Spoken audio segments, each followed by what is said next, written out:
everybody, this is Dream, and today I'm going to be reviewing Don't Touch This Button. Don't Touch This Button is developed by Nine Eyes Game Studio and published by Radalaka Games. This is a puzzle game. It came out on September 24th of 2021. It is an ID at Xbox title, and it's $4.99 on Xbox. So Don't Touch This Button is a puzzle game where you run through these individual rooms, and basically they're these little puzzles that you have to pick the right button in order to open the door. And each room has a different type of puzzle in it, so you have to look at the, like, there'd be a little thing on the wall that'll kind of give you a hint. A lot of times the hint in these puzzles are actually the opposite. So for instance, if it says you know, touch this, then you probably don't want to touch that, and you probably want to touch something different. Or, you know, if it says to watch your step, then you probably want to walk on top of the spikes as opposed to not walking on the spikes. There's just a lot of different types of puzzles and things in the game. It's a pretty good little game, actually. I thought that this is probably one of the best Radalaka games I've actually played. You have seen puzzles like this before. It does kind of have a feel of like a what's the right word I'm looking for? Like a outside of the norm type of game. But it is really interesting and it plays fairly well.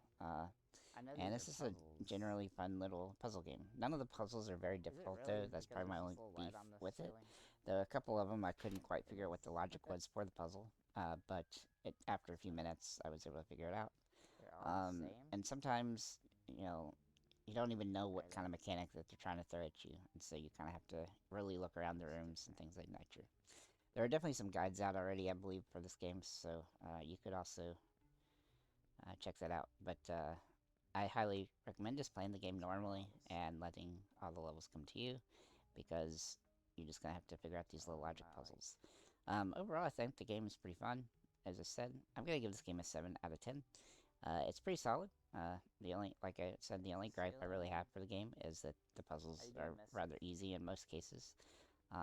You'll probably see in the video here that I have a thing that's called Follow the Signs, and so you have to actually follow the signs around the room, except you need to do the opposite of what the signs say. So if it says to go left, go right. If it says right, go left.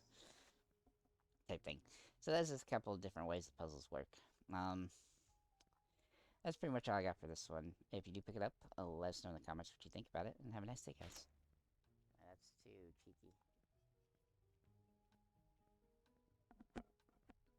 This is actually a pretty good little...